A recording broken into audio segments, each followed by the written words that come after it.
ಎಲ್ಲರಿಗೂ ನಮಸ್ಕಾರ. ನನ್ನ ರೆಸಿಪಿ ಚಾನಲ್ಗೆ ಸ್ವಾಗತ. ನಾನಿವತ್ತು ಕಬಾಬ್ ಪೌಡರ್ ಉಪಯೋಗಿಸ್ಕೊಳ್ಳದೆ ತುಂಬಾ ಸುಲಭವಾಗಿ ಕಬಾಬ್ ಹೇಗೆ ಮಾಡೋದು ಅಂತ ತೋರಿಸ್ಕೊಡ್ತಾ ಇದ್ದೀನಿ. ಅದಕ್ಕಿಂತ ಮೊದಲು ನೀವು ನನ್ನ ಚಾನಲ್ನ ಪ್ಲೀಸ್ ಸಬ್ಸ್ಕ್ರೈಬ್ ಮಾಡ್ಕೊಳ್ಳಿ, ಲೈಕ್, ಶೇರ್, ಕಮೆಂಟ್ ಮಾಡಿ. ಮತ್ತು ನನ್ನ ಚಾನಲ್ಗೆ ನೀವು ಯಾವಾಗಲೂ ತುಂಬಾ ಸಪೋರ್ಟ್ ಮಾಡ್ತೀರಿ ಅಂತ ಹೇಳ್ತಾ ಈಗ ಬನ್ನಿ ವಿಡಿಯೋ ಶುರು ಮಾಡೋಣ. ಮೊದಲಿಗೆ ಒಂದು ಬೌಲ್ ತಗೊಳ್ಳೋಣ. ಇದಕ್ಕೆ ಈಗ 2 ಚಮಚ ಖಾರದ ಪುಡಿ ಹಾಕೊಳ್ಳಿ. ಇದಾದ ನಂತರ ರುಚಿಗೆ ತಕ್ಕಷ್ಟು ಉಪ್ಪು ಹಾಕೊಳ್ಳೋಣ.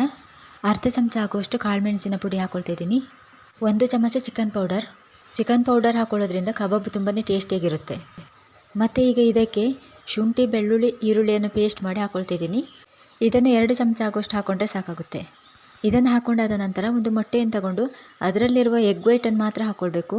ಇದಕ್ಕೆ ನಾವು 1 ಮೊಟ್ಟೆ ತಗೊಂಡ್ರೆ ಸಾಕಾಗುತ್ತೆ, ಯಾಕಂದರೆ ಮಸಾಲವನ್ನು ನಾವು ಗಟ್ಟಿಯಾಗಿ ಕಲಿಸ್ಕೊಳ್ಬೇಕಲ್ಲ, ಹಾಗಾಗಿ. ಮತ್ತು 1/4 ಚಮಚ ಅರಿಶಿನ ಪುಡಿ, 1 ಚಮಚ ಕಾರ್ನ್ಫ್ಲವರ್ ಮತ್ತು 1/4 ಚಮಚ ಹುಳಿ ಹಾಕ್ಕೊಳ್ತಿದ್ದೀನಿ. ನಾನಿಲ್ಲಿ ಕಾಯಿಸಿರುವ ಹುಳಿ ಹಾಕ್ಕೊಳ್ತಾ ಇರೋದು. ಇದರ ಬದಲಿಗೆ ನಿಂಬೆ ರಸ ಹಾಕ್ಕೊಳ್ಬಹುದು.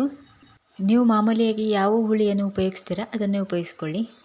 ಇದಿಷ್ಟನ್ನು ಹಾಕೊಂಡಾದ ನಂತರ ಇದನ್ನು ಚೆನ್ನಾಗಿ ಮಿಕ್ಸ್ ಮಾಡ್ಕೊಳ್ಬೇಕು.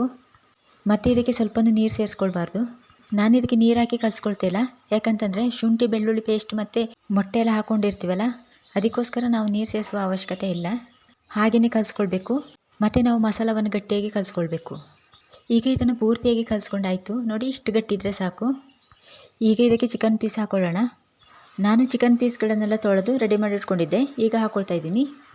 ಚಿಕನ್ ಪೀಸಲ್ಲೆಲ್ಲ ಜಾಸ್ತಿ ನೀರು ಇಟ್ಕೊಂಡು ಮಸಾಲೆಗೆ ಹಾಕಬಾರ್ದು, ಯಾಕೆಂದರೆ ಚಿಕನ್ ಪೀಸ್ಗೆಲ್ಲ ಮಸಾಲ ಅಷ್ಟೊಂದು ಚೆನ್ನಾಗಿ ಅಂಟ್ಕೊಳ್ಳೋದಿಲ್ಲ, ಹಾಗಾಗಿ. ಈಗ ನೋಡಿ, ಚಿಕನ್ ಪೂರ್ತಿಯಾಗಿ ಹಾಕ್ಕೊಂಡಾಯಿತು. ಈಗ ಇದನ್ನು ಚೆನ್ನಾಗಿ ಕಲಿಸ್ಕೊಳ್ಬೇಕು. ಚಿಕನ್ ಪೀಸ್ ಸ್ವಲ್ಪ ದಪ್ಪ ಬೇಕಂದರೆ ದಪ್ಪವಾಗಿ ಕಟ್ ಮಾಡ್ಕೊಳ್ಬೋದು.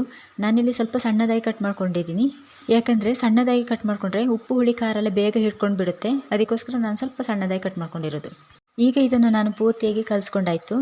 ಇದಕ್ಕೆ ಒಂದು ಪ್ಲೇಟನ್ನು ಮುಚ್ಚಿ ಅರ್ಧ ಗಂಟೆ ಹಾಗೆ ಇಡ್ತಿದ್ದೀನಿ, ಮಸಾಲ ಚೆನ್ನಾಗಿ ಹಿಡಿಲಿಕ್ಕೋಸ್ಕರ.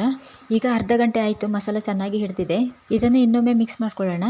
ನಾವು ಚಿಕನ್ ಕಬಾಬ್ ಮಾಡ್ಕೊಳ್ಳುವಾಗ ಕಬಾಬ್ ಪೌಡರ್ ಬೇಕಂತಲೇ ಇಲ್ಲ, ಮನೆಯಲ್ಲಿರುವ ವಸ್ತುಗಳನ್ನು ಉಪಯೋಗಿಸ್ಕೊಂಡು ತುಂಬಾ ಸುಲಭವಾಗಿ ಮಾಡ್ಕೊಳ್ಬೋದು. ಮತ್ತು ತಿನ್ನುವುದಕ್ಕೆ ತುಂಬ ರುಚಿಯಾಗಿ ಇರುತ್ತೆ. ಈಗ ಒಲೆ ಮೇಲೆ ಒಂದು ಪಾತ್ರೆ ಇಟ್ಟು ಎಣ್ಣೆಯನ್ನು ಹಾಕ್ಕೊಳ್ತಾ ಇದ್ದೀನಿ.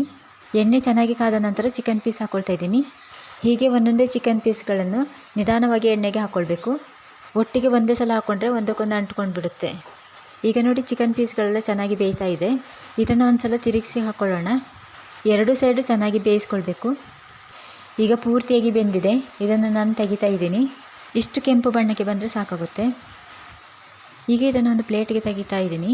ನಾವು ಮನೆಯಲ್ಲಿ ಸಿಗುವಂಥ ಸಾಮಗ್ರಿಗಳನ್ನೆಲ್ಲ ಉಪಯೋಗಿಸ್ಕೊಂಡು ಎಷ್ಟೊಂದು ಸುಲಭವಾಗಿ ಚಿಕನ್ ಕಬಾಬ್ ಮಾಡ್ಕೊಳ್ಬೋದು. ಮತ್ತು ಇದನ್ನು ತಿನ್ನೋದಕ್ಕೆ ತುಂಬಾ ರುಚಿಯಾಗಿರುತ್ತೆ.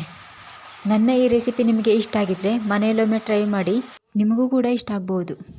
ಇದನ್ನು ಒಂದು ಬೌಲಿಗೆ ಹಾಕ್ಕೊಳ್ತಾ ಇದ್ದೀನಿ. ಹಾಗೆ ಇನ್ನುಳಿದಿರುವ ಚಿಕನ್ ಪೀಸನ್ನೆಲ್ಲ ಕಬಾಬ್ ಮಾಡ್ಕೊಂಡು ರೆಡಿ ಮಾಡ್ಕೊಂಡಾಯಿತು. ಈಗ ಗ್ಯಾಸ್ ಆಫ್ ಮಾಡಿಕೊಂಡು ಇದೇ ಎಣ್ಣೆಗೆ ಕರಿಬೇವು ಸೊಪ್ಪನ್ನು ಹಾಕಿ ಫ್ರೈ ಮಾಡ್ಕೊಳ್ತಾ ಇದ್ದೀನಿ. ಇಷ್ಟು ಫ್ರೈ ಆದರೆ ಸಾಕು.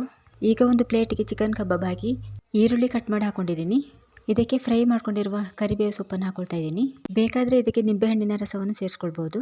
ಈಗ ಸಿಂಪಲ್ ಆಗಿರುವಂಥ ಚಿಕನ್ ಕಬಾಬ್ ರೆಡಿ. ಹಾಗೆಯೇ ಇವತ್ತಿನ ವಿಡಿಯೋ ಮುಗಿಸ್ತಿದ್ದೀನಿ. ನನ್ನ ರೆಸಿಪಿ ನಿಮಗೆ ಇಷ್ಟ ಆಗಿದ್ದರೆ ಪ್ಲೀಸ್ ಸಬ್ಸ್ಕ್ರೈಬ್ ಮಾಡಿ, ಲೈಕ್ ಕೊಡಿ. ವಿಡಿಯೋ ಇಷ್ಟ ಆದರೆ ಶೇರ್ ಮಾಡಿ, ಕಮೆಂಟ್ ಮಾಡಿ. ಮುಂದಿನ ಹೊಸ ರೆಸಿಪಿಯೊಂದಿಗೆ ಸಿಗೋಣ. ಎಲ್ಲರಿಗೂ ಬಾಯ್ ಬಾಯ್. ಇಷ್ಟು ಹೊತ್ತು ನನ್ನ ವಿಡಿಯೋ ನೋಡಿದ್ದಕ್ಕೆ ಧನ್ಯವಾದ. Thank you.